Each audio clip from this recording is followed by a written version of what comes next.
Segunda a los Corintios, en su capítulo 11, vamos a estar leyendo desde el versículo 22 al versículo 25. Dice así la palabra del Señor. Segunda Corintios, entonces, capítulo 11, versículos 22 al 25. ¿Son hebreos? Yo también. ¿Son israelitas? Yo también. ¿Son descendientes de Abraham? También yo. ¿Son ministros de Cristo? Como si estuviera loco hablo. Yo más, en trabajos más abundante, en azotes sin número, en cárceles más, en peligro de muerte muchas veces.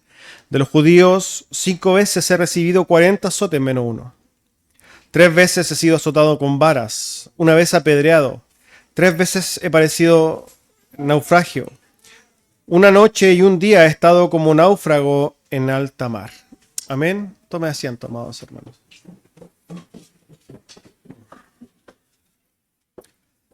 Antes de pasar a la predicación del día de hoy, recordamos nuestras actividades. Los días miércoles recordamos que tenemos culto de oración a las 8 de la noche, al cual están cordialmente invitados. Los días viernes también tenemos estudio bíblico a las 8 de la noche, al cual también, hermanos, están invitados. Y el día de hoy, entonces, guardando este día, desde las 11 de la mañana y terminando con el culto evangelístico a las 7 de la tarde. Dicho eso, vamos entonces a la predicación del día de hoy. El título del sermón del día de hoy es El ejemplo de Pablo.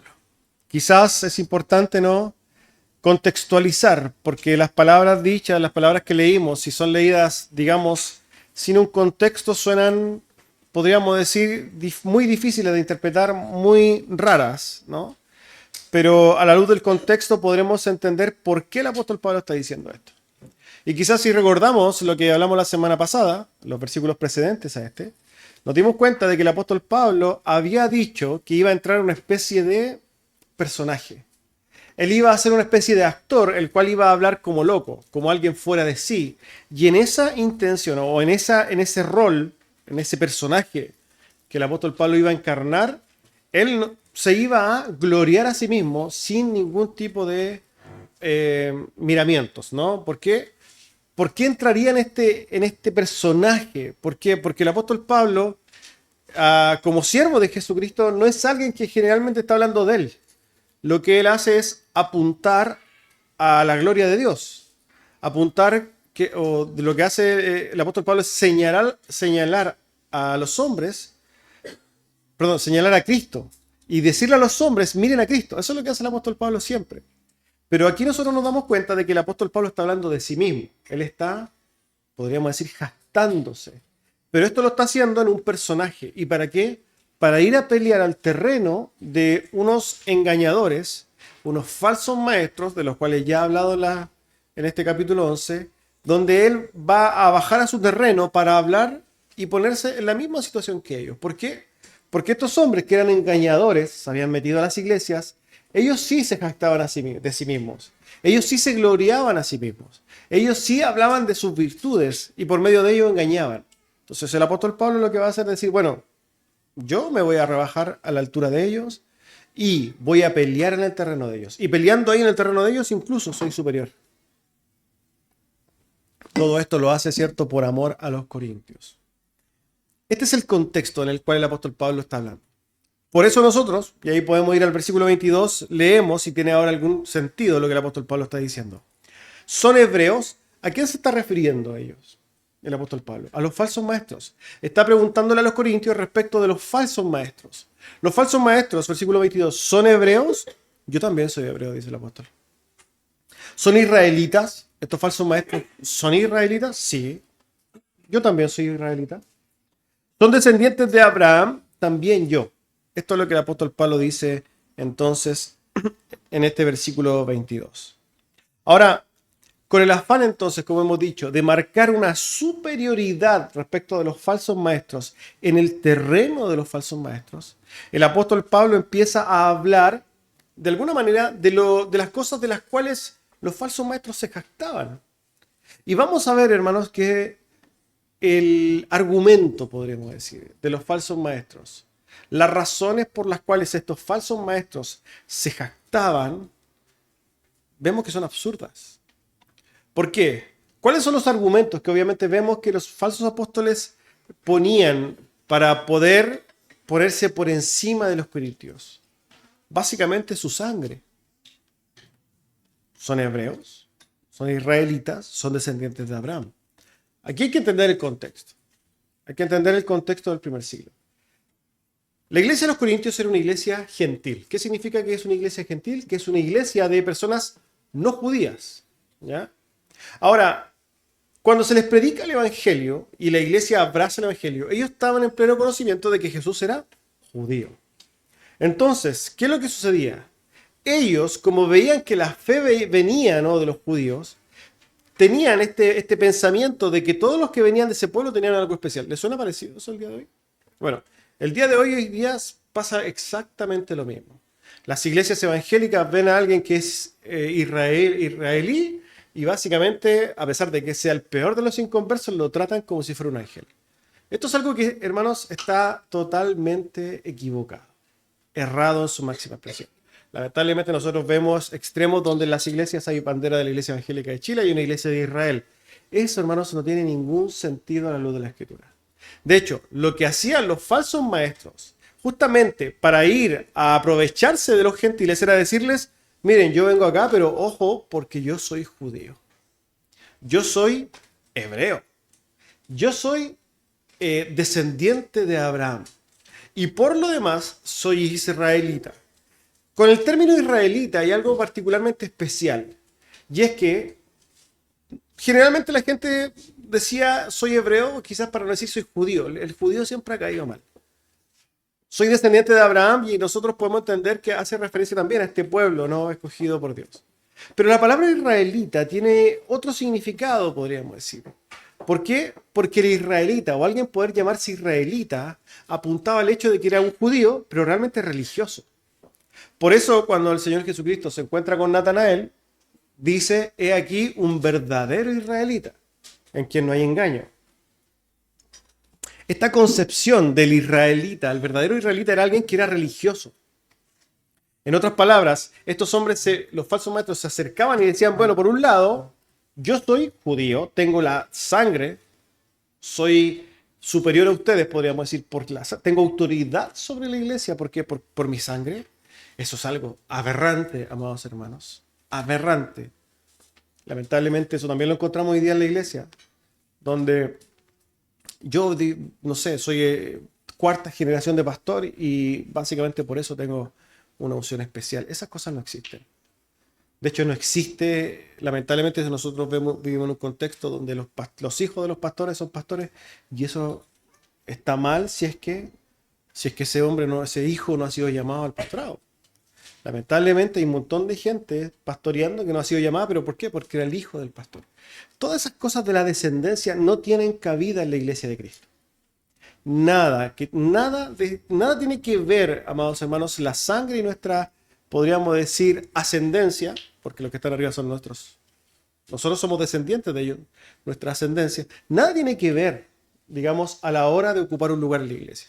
Por tanto, si alguien se acerca a una iglesia y dice: no, porque yo soy hijo de pastor, o de alguna manera mis papás y mi abuelo todos eran pastores, no tiene nada que ver, ¿no? Tiene que partir en una iglesia tal como parten todos. Ahora, ellos se jactaban. ¿Por qué? Porque eran israelitas y en el contexto eran mirados de esa manera. Y por lo demás se veían a sí mismos como verdaderos religiosos, personas que abrazaban la fe judía y de alguna manera tenían entendimiento de la fe judía. Ahora el apóstol Pablo dice: miren, estos son los argumentos con los cuales ellos llegaron a ustedes para, de alguna manera, ponerle el pie encima o para decir: tenemos que ser escuchados. Bueno, el apóstol Pablo dice: yo también. Si hablan de que son personas judías o hebreas, podríamos decir, yo soy hebreo. Israelita. Y él está hablando como un loco, ¿no? Él está jactándose. ¿Son descendientes de Abraham? Sí. Perfecto, yo también soy descendiente de Abraham.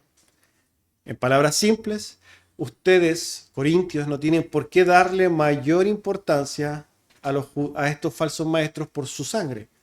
Porque si hablamos en este ámbito de las tonteras, que es lo que está diciendo el apóstol Pablo, de los argumentos que no tienen base, incluso en ese terreno, no tengo nada que envidiarles a ellos. Yo soy tan hebreo, tan israelita y tan descendiente de Abraham como ellos.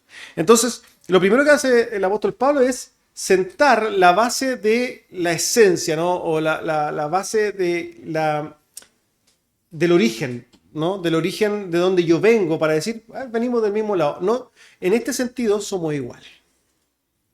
Ellos no son superiores a mí, ¿por qué somos iguales? Pero ahora el apóstol Pablo va a decir, pero ¿sabes qué? Yo soy superior a ellos. ¿Por qué? Versículo 23, ¿qué dice? Son ministros de Cristo. Y aquí nosotros vemos que hay un paréntesis, ¿no? Hablo como dice, como si estuviera loco, hablo. ¿Por qué? Porque en primer lugar el apóstol Pablo está hablando en ese personaje. Porque sabemos que estos no son ministros de Cristo, ¿cierto? Son falsos apóstoles. Son engañadores. Obreros fraudulentos, así lo ha descrito el apóstol Pablo. Pero poniéndome en este personaje y hablando con los corintios y les dice, bueno, ellos son ministros de Cristo, ministros son servidores de Cristo. Pongámonos entonces el apóstol Pablo en la situación o en la situación hipotética de que estos hombres son servidores de Cristo. Se los concedo, corintios. Les voy a dar esta verdad. Ustedes ya son ministros de Cristo. Ahora, ¿cuál es el punto? Él dice, yo lo soy más. Yo soy un mayor o mejor ministro o siervo de Jesucristo que ellos. Y fíjense que aquí nosotros encontramos las palabras del apóstol Pablo, que ya sabemos que está hablando de este personaje, ¿no? Pero nosotros vamos a darnos cuenta de que de manera, podríamos decir, intrínseca, habla del ejemplo del apóstol Pablo. Nosotros hemos dicho que el título del sermón es el ejemplo del apóstol Pablo, y veamos entonces lo que el apóstol Pablo dice, como de pasadita, ¿no? En este texto. Entonces, el apóstol Pablo ahora dice, bueno, vamos a hablar de servidores cristianos, vamos a hablar de siervos de Jesucristo, vamos a hablar de ministros de Jesús. Bueno, pasemos a ese terreno. Yo soy mayor o mejor siervo que ellos. ¿Por qué? Y él empieza entonces a esbozar argumentos. Y lo primero que dice es que yo he trabajado más. El apóstol Pablo dice que es un mejor siervo de Jesucristo. ¿Por qué? Porque ha trabajado mucho más. Ahora, hablando nosotros quizás del trabajo del apóstol Pablo en la fe, alguien podría decir, no, es que el apóstol Pablo vivía, ¿no? en un sub y baja espiritual, ¿no? Había momentos en que el apóstol Pablo no se congregaba por 2 meses porque estaba con problemas anímicos, pero después volvía a la iglesia. Y después iba y aparecía. ¿Era así la vida del apóstol Pablo? No. La vida del apóstol Pablo era la manifestación clara del verdadero carácter de un cristiano. O de un cristiano que, podríamos decir, glorifica y sirve a Dios. Y él dice entonces, yo como siervo de Jesucristo no he parado de trabajar. Y efectivamente, hermanos, el apóstol Pablo no solamente viajó incansablemente, y ojo, porque él no andaba, digamos, haciendo turismo. El apóstol Pablo no es que, oye, sé que viajó harto, pero es que fue a Punta Cana, fue a la isla San Andrés y se dio un viaje, digamos, turístico por Europa y también fue a Estados Unidos. Eso no era la forma en que viajaba el apóstol Pablo. El apóstol Pablo viajaba con propósitos claros y esos propósitos tenían que ver con el servirle a Dios. El apóstol Pablo viajó siempre con el afán de servir a Dios. Viajó de aquí para allá. Viajó en barco, se movió a pies, anduvo en caballos, en burro, en todas las cosas posibles, ¿cierto? Pero ¿qué hizo? Se movió por 3 continentes, predicando el evangelio, sembrando iglesias, estableciendo iglesias, aconsejando, guiando, formando líderes, escribiendo las cartas, hermanos. De hecho, hoy día nosotros estamos leyendo la segunda epístola a los Corintios y justamente la escribió el apóstol Pablo. El legado, quizás podríamos decir, doctrinal que nos deja hacia nosotros El apóstol Pablo trabajó incansablemente, amados hermanos. Cuando ese hombre se encontró en camino a Damasco con Jesucristo, realmente vivió un cambio de vida. Ese hombre realmente fue transformado. Al principio, nosotros sabemos la historia del apóstol Pablo. Él perseguía a cristianos, pero del momento que se encuentra con Jesucristo, él empieza a servir al Señor y a servirle de manera incansable, hermanos. Ahora, entendiendo esto, que el apóstol Pablo trabajaba incansablemente, y nosotros sabemos que el apóstol Pablo es un ejemplo para nosotros, viene la primera aplicación práctica para nosotros, para que reflexionemos respecto a esto. Es, ¿cuánto trabajo yo para la obra de Dios? Esta es una pregunta que usted debe hacerse el día de hoy. ¿Cuánto es lo que yo trabajo para la obra de Dios? No cuánto yo trabajo afuera. O sea, que yo tengo horarios muy extensos. Eso es harina de otro costal. La pregunta es, ¿cuánto yo trabajo para la obra de Dios? Porque antes que ciudadanos somos creyentes, cristianos. Esa es nuestra identidad. Cuando alguien nos pregunta por nuestra identidad, lo primero que dice, ¿soy chileno? No. Lo primero que yo soy es hijo de Dios. Esa es mi identidad primaria. Por tanto, mis pensamientos, mis esfuerzos, mis anhelos deben ir en esa dirección. Por tanto, pregunto realmente, ¿cuánto yo trabajo para la obra de Dios? ¿Dónde están dirigidos mis esfuerzos? ¿Dónde están dirigidas mis metas? ¿Dónde yo estoy construyendo? ¿Dónde está el propósito de mi construcción diaria? ¿Dónde yo deposito mis energías? ¿Para dónde yo estoy armando mi vida? El apóstol Pablo dice, amados, sean imitadores de mí como yo soy o como yo imito a Cristo. Y si nosotros pensamos en Jesucristo, también tenemos que decir, bueno, ¿y Jesucristo cómo vivió? No, es que Jesucristo, la verdad es que tuvo 3 años trabajando nomás, pero el resto de su vida nosotros no sabemos, anduvo por todo el mundo. Hermanos, el Señor Jesucristo vino con una misión, la cual no salió de su norte, sino que Él se dedicó a hacerla al 100%, hasta el punto en que entregó su vida. Es tan lamentable, amados hermanos, ver la condición de los profesantes de la fe hoy día, e incluso creyentes genuinos, que viven sus vidas, construyen sus vidas como si Cristo y la fe fuera solamente una especie de amuleto o un accesorio. Viven la fe como si bastara, podríamos decir, con venir el domingo a la iglesia. ¿Realmente usted piensa que la vida del creyente es venir un domingo a la iglesia y calentar un asiento y después irse para su casa? Tan baja es la concepción que tiene de la fe, de la vida eterna, de Cristo mismo. Esto es lo que realmente piensa el mundo hoy día. El evangélico promedio piensa esto. Y yo la verdad que me pregunto, ¿de dónde viene este evangelio? ¿Quién lo enseñó? ¿De dónde salió esta cosa? Porque esto, a la luz de los verdaderos creyentes que nosotros hemos visto, a la luz de la historia misma de la fe, no tiene ningún tipo de relación. No existe este cristianismo. Este cristianismo, a los ojos de Dios, debe ser inaceptable. Y usted, amado hermano, que está escuchando hoy día, debe pensar y plantearse muy bien la forma en que usted vive su vida. ¿Dónde están sus proyectos? Los profesantes de la fe arman sus vidas totalmente despegados de Dios y de su iglesia, que por lo que sabemos, la iglesia es la plenitud de Cristo. En otras palabras, la iglesia y Cristo son uno. No puedo yo pensar que voy a servir a Dios sin servir a la iglesia. Eso no existe. La iglesia es básicamente el cuerpo de Cristo en la tierra. Es decir, bueno, yo quiero servir a Dios. Bueno, ahí viene su iglesia. Ahí está mi cuerpo. Cristo es la cabeza, la iglesia es el cuerpo. La gente dice, no, es que y profesantes de la fe, creyentes, no, sabes que yo me voy a ir a vivir al sur, porque en el sur se vive mucho mejor. La verdad es que ahí es más seguro, la vida es más tranquila. Muy bien. ¿Y la iglesia? Es que en los planes de los profesantes de la fe, la iglesia no existe. Construyen sus vidas según sus propios corazones, pero la iglesia no forma parte de sus corazones.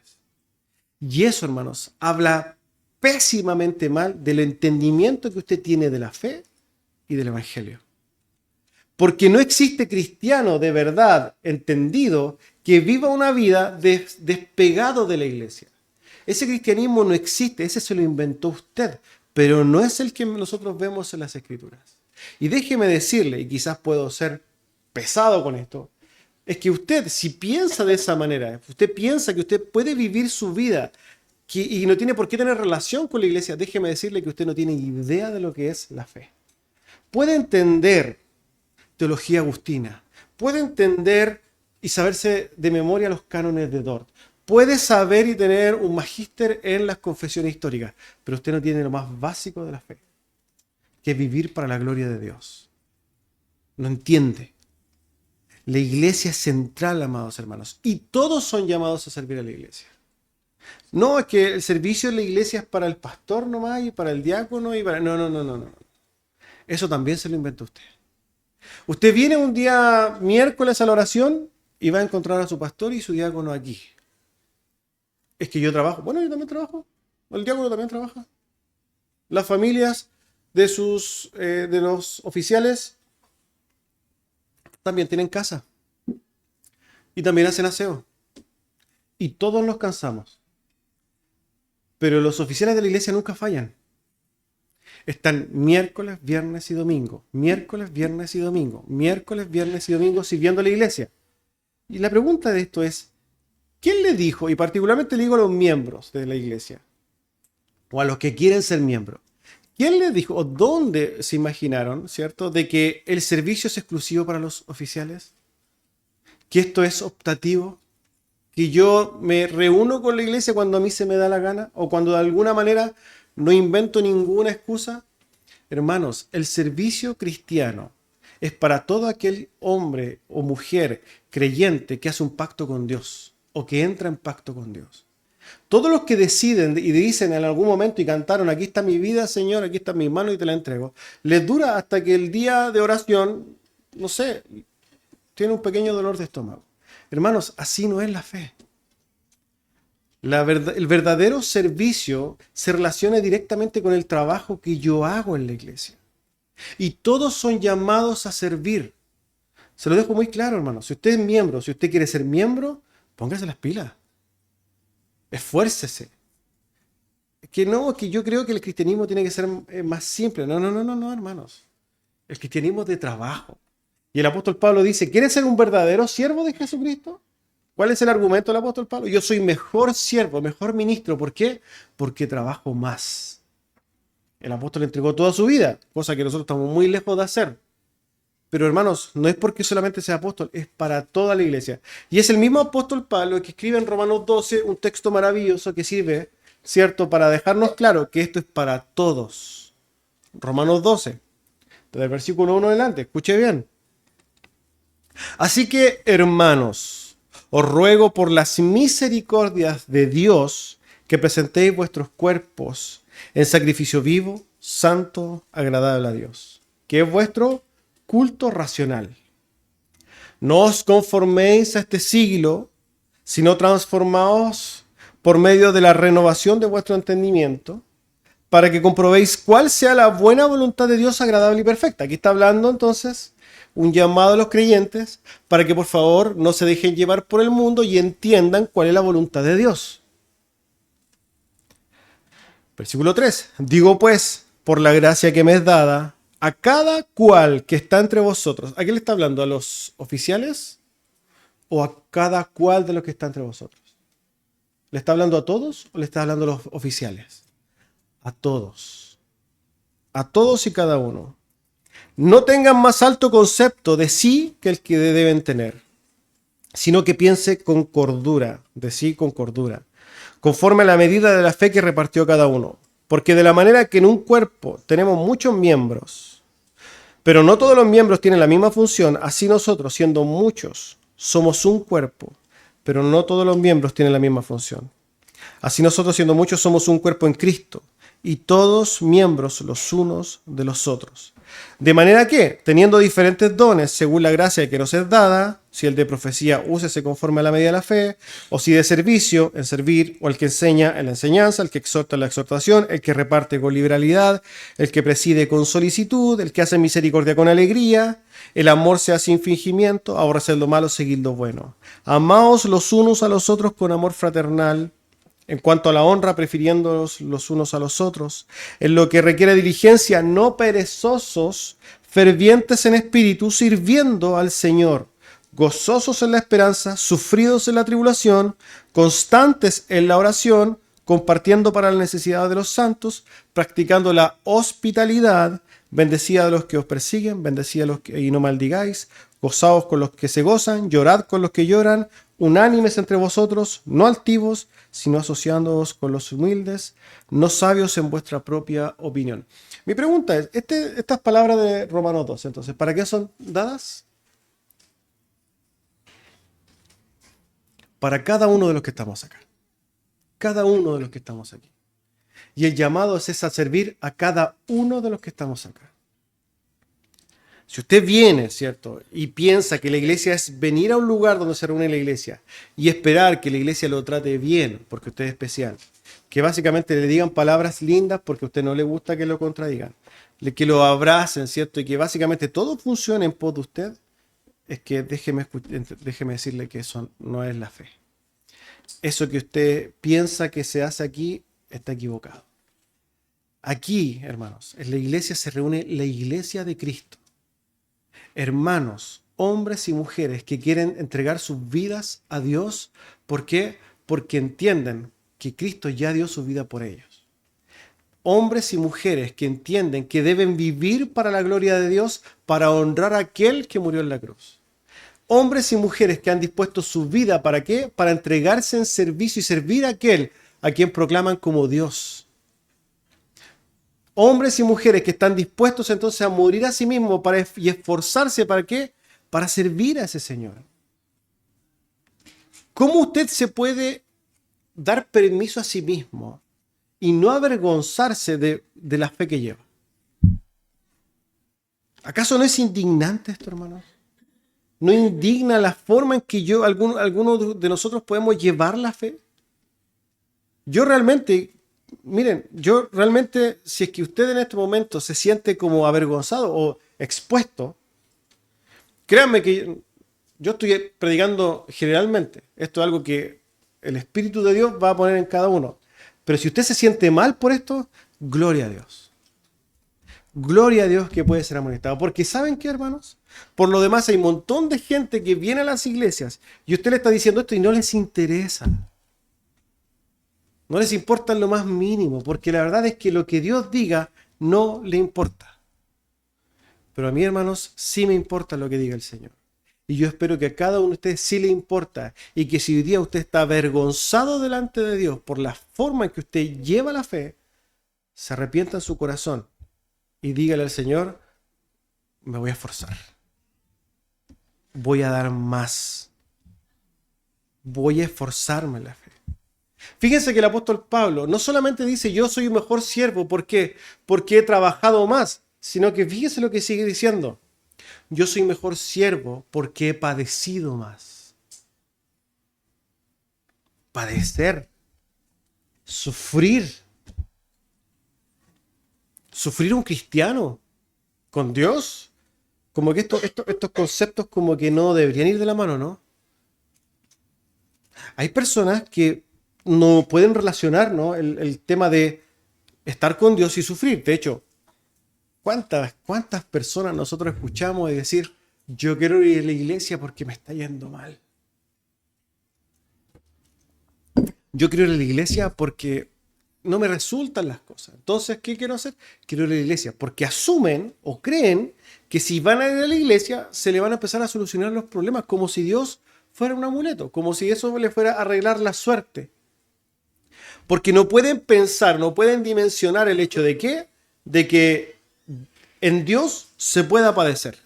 o se pueda sufrir. Bueno, el apóstol Pablo nos presenta aquí y nos dice, ¿saben qué? Yo soy un mejor siervo de Jesucristo porque he padecido más. Y empieza a describir después sus padecimientos. Hermanos, para muchos, Dios es el hacedor de milagros, el hacedor de prodigios, el que hace lo que nadie puede hacer, ¿cierto? Dios es su compañía, que lucha sus batallas. Para muchos Dios es el que te levanta, el que te exalta, ¿cierto? El que te ensalza. Dios cambia tu lamento en alegría. Para muchos Dios te lleva en victoria, de victoria en victoria. Y así podríamos seguir un montón de cosas. Y en un sentido tienen razón. Pero esa es la parte A del cristianismo. La parte B es que Dios también te conduce por pruebas, por dolores, por tribulaciones, por aflicciones. Dios moldea tu carácter por medio de ¿qué? Del sufrimiento. Incluso muchos llegan a morir por la fe. Muchos llegan a sufrir de tal manera en la fe que son despojados de sus familias, de sus hijos, de su libertad, son torturados, son asesinados por la fe. ¿Por qué? Por proclamar el nombre de Jesucristo. Mucha gente se acerca a las iglesias y dice, no, es que yo ahora estoy con el Señor y nada malo me va a pasar. Y fíjense que hay una cosa importante aquí. Lo que hemos dicho abunda en los púlpitos de la prosperidad, ¿cierto? Todos sabemos eso. Y nosotros como somos bautistas reformados y somos ortodoxos, ¿cierto? Y tenemos la sana doctrina, sabemos que eso es mentira, eso está mal. Pero lo que sí sucede en nosotros, eso sí sucede también en los bautistas reformados, es que si bien no lo toleran, o dicen no, está mal desde el púlpito, en sus cabecitas ustedes piensan que no deben sufrir por el Evangelio. Que no cae, que no existe esa ventanita, ¿no? Y esa posibilidad. Es más, cada vez que se acerca algún tipo de padecimiento, toman la tangente y se van. De hecho, muy probablemente de aquí alguien se va a ir enojado el día de hoy y va a decir, oye, no, es que yo tenía algo que hacer hoy día y me tengo que ir. Pero la verdad es que yo sé que se va a ir enojado porque le dolió. Porque así es el corazón de los hombres, perverso, que no le gusta que le digan las cosas de manera fuerte, pero esa es la realidad. Y hermanos, el punto es que la realidad que hoy día vivimos está totalmente distorsionada. La realidad que nosotros vivimos en comparación a la que otros profesantes de la fe viven hoy día, no solamente han vivido la historia, sino que viven hoy día, está totalmente distorsionada. ¿Por qué? Porque el cristiano sufre hoy día. ¿Hay cristianos perseguidos el día de hoy? ¿Habrá alguien profesando la fe hoy día que esté padeciendo algún tipo de persecución por la fe hoy día? Déjeme decirle que hoy día se ha hecho público un caso muy popular y es lo que está sucediendo en Nigeria. En Nigeria, en los últimos 7 meses, han muerto más de 7.000 cristianos por la fe. 7.000. Son como 700 congregaciones de estas y más. De hecho, 1.000 cristianos por mes. 33 cristianos por día. O sea, en lo que dura este sermón, 42 minutos, otro hermano está siendo asesinado por la fe. Hoy día. Y eso solamente en Nigeria, porque hay otros países donde también hay persecución y también hay asesinato. Y quizás ni siquiera se sale en las noticias, pero aparece. O sea, se sabe. Hoy día en Corea del Norte te encierran de por vida por tener una Biblia solamente. Campos de concentración. Países musulmanes, padres matan a sus hijos cuando se convierten en la fe. Hermanos matan a sus hermanos porque se convierten a Cristo.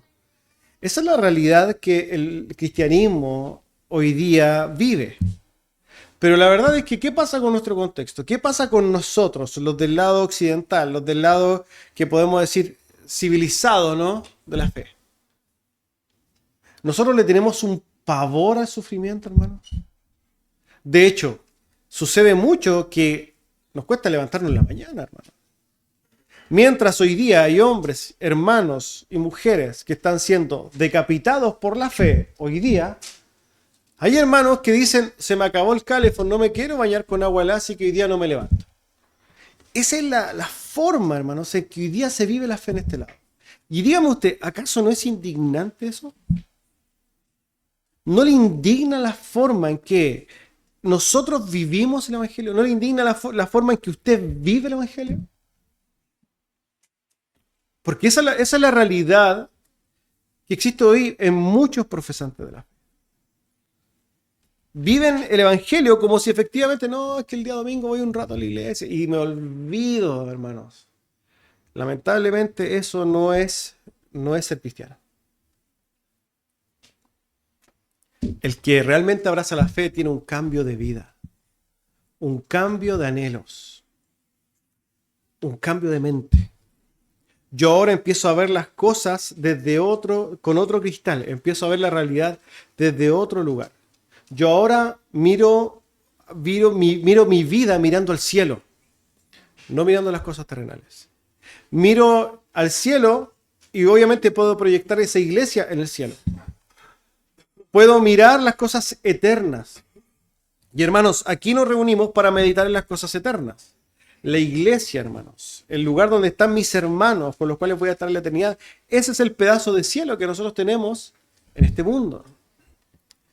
Y hermanos amados, para poder servirle a Dios y a la iglesia, yo tengo que padecer también. Entonces vuelvo y pregunto hoy día ya, ¿cuánto es lo que tú has padecido? ¿Cuánto tú padeces por la iglesia? ¿Padeces algo por la iglesia? ¿O solamente vienes cuando se acomodan todo y se alinean todos los planetas para que yo pueda realmente siquiera venir? Porque de servir, que ni servir no está ni siquiera en los planes. Servir a la iglesia, hermanos. Entregar mi vida para la gloria de Dios. Ese es el llamado a los hijos de Dios. Y eso es lo que el apóstol Pablo está diciendo ahí. Yo soy superior a estos hombres. ¿Por qué? Porque yo no solamente trabajo más, sino que yo he padecido por la fe. Eso a mí me convierte en un verdadero siervo de Jesucristo, en un verdadero servidor de Jesucristo. Fíjense lo que sigue diciendo el apóstol Pablo, hablando de los padecimientos, versículos 24 y 25. De los judíos, 5 veces he recibido 40 azotes menos 1. 3 veces he sido azotado con varas. 1 vez apedreado, 3 veces he padecido naufragio, 1 noche y 1 día he estado como náufrago en el mar. El apóstol Pablo, hermanos, pasó por un sinnúmero de golpizas, azotes, latigazos. Hermanos, son 39 azotes. Usted ni siquiera se imagina, yo tampoco me imagino, lo que significa ese dolor. Porque lo que se hacía ahí era una verdadera tortura para que tú nunca volvieras a hacer eso que estabas haciendo. Era una tortura, era algo que tenía que traumarte de tal manera que tú no lo quisieras hacer. Bueno, el apóstol Pablo lo azotaban y decía, esto me dolió ciertamente, pero voy a continuar. Es así como 5 veces lo azotaron. ¿Por qué? Porque insistía. Dolía, y ojo que él no se demoraba, lo que nos demoramos nosotros en un resfriado, ¿cierto? Estoy con fiebre 3 días en la cama. Pararse de esto, hermanos, no era una semana.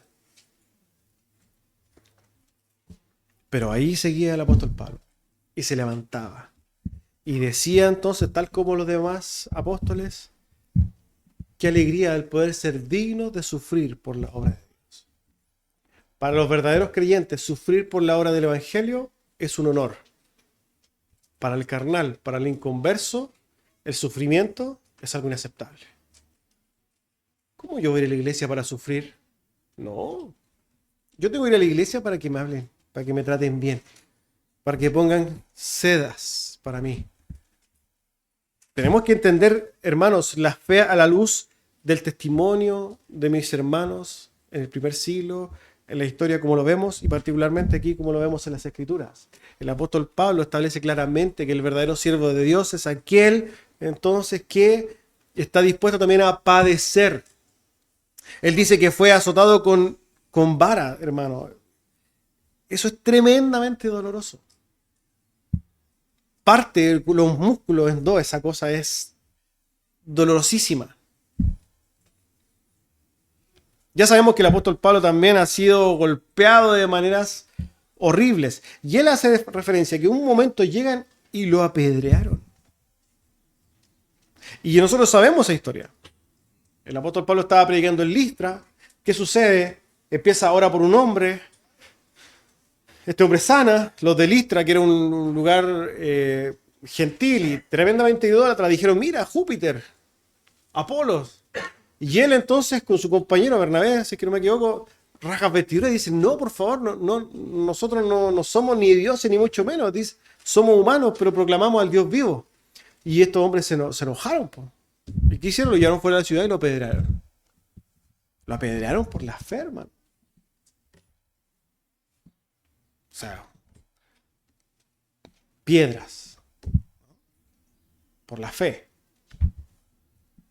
Nosotros, o en la iglesia occidental hoy día, la gente se va a la iglesia por una cara de vuelta, por un desprecio. Esa es la calidad, para que veamos la calidad del evangelio occidental. Este hombre fue apedreado derechamente, y fue apedreado a tal punto que los que lo apedrearon pensaban que estaba muerto. Y lo dejaron botado ahí. ¿Por qué? Porque efectivamente él estaba inconsciente. ¿Qué sucedió? ¿Quiénes fueron a rescatarlo? Sus hermanos. Sus partners, los hermanos en la fe. Ellos fueron a rescatarlo. Y lo sanaron. Y lo levantaron. ¿Y qué hizo Pablo? Y me salvé de esta, ¿cierto? De esta me salvé, así que ahora ya no voy a hacer más eso. No, hermanos. Se levantó, apenas se compuso y fue a predicar. Y fíjense lo glorioso que dice él. Hechos 14, 22. Que una vez que se levantó, lo que empezó a hacer es ir a predicar nuevamente y dice Hechos 14, 22, confirmando los ánimos de los discípulos, exhortándoles a que permaneciesen en la fe y diciéndoles, es necesario que a través de muchas tribulaciones entremos en el reino de Dios. Miren lo que está haciendo ahí. El que fue golpeado, el que fue apedreado casi hasta la muerte, el que está ahí lleno de contusiones, es el que le dice al otro, anímense. El que más sufre le dice a los otros, manténganse firmes en la fe, porque es necesario que pasemos por muchas tribulaciones. Amados hermanos, ¿en qué lado del evangelio estás? O por lo menos, ¿en qué lado del evangelio quieres estar? Yo quiero estar en el lado del apóstol Pablo. Yo quiero que el Señor haga con mi vida lo que tenga que hacer. Y me voy a esforzar por ello. Pero ¿qué lado quieres estar tú? ¿Quieres seguir ahí sentado en la banca, cierto? Teniendo problemas para venir el domingo por medio, un domingo al mes. O venir todos los domingos, calentar e irte. ¿O quieres realmente vivir la fe como los hijos de Dios son llamados a vivir la fe? En una guerra, hermanos. Porque eso es lo que tenemos. Una verdadera guerra espiritual. Tenemos enemigos afuera. Y tenemos que trabajar como un cuerpo, como un ejército. Sirviéndonos los unos a los otros en el amor. Entregándonos, negándonos a nosotros mismos. Tenemos que luchar, amados hermanos. Yo quiero estar de ese lado. Porque, hermanos, la vida de la fe es una vida difícil. Si se entiende realmente cuál es. ¿Saben por qué muchos evangélicos? De hecho, ayer veía un documental de Hillsong. ¿Saben por qué muchos evangélicos hoy día llenan las grandes iglesias y todas estas cosas? Porque se les vende un evangelio fácil. ¿Por qué? Porque en ese evangelio Hillsong lo vamos a llamar, ¿no? No queda mal con nadie. De hecho, ahí te van a decir lo que tu corazón quiere oír. Lo que tu corazón quiera decir, está bien. En un momento se le pregunta al pastor de Nueva York, de Hillsong, ¿qué opinas del aborto? Él dice, no debemos juzgar porque cada persona debe vivir bajo sus preceptos. Eso es se supone, iglesia de Cristo. Claro, la gente va, vive como ella quiere vivir, llena de mundo, llena obviamente, de sus propias concupiscencias, y la gente le encanta eso. Pero hay un problema grande con eso, y es que eso no es cristianismo. Eso no es el verdadero cristianismo.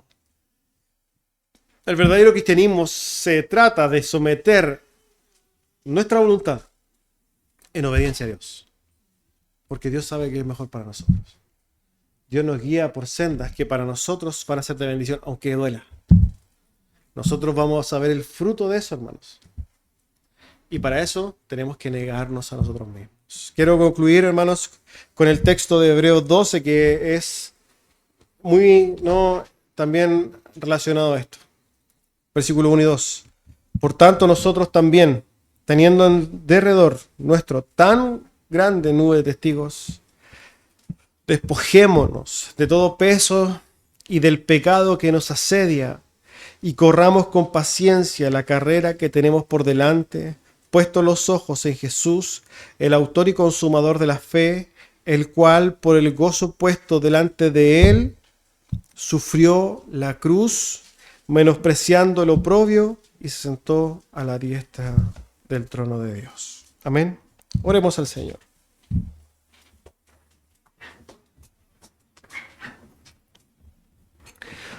Padre glorioso, queremos, Señor,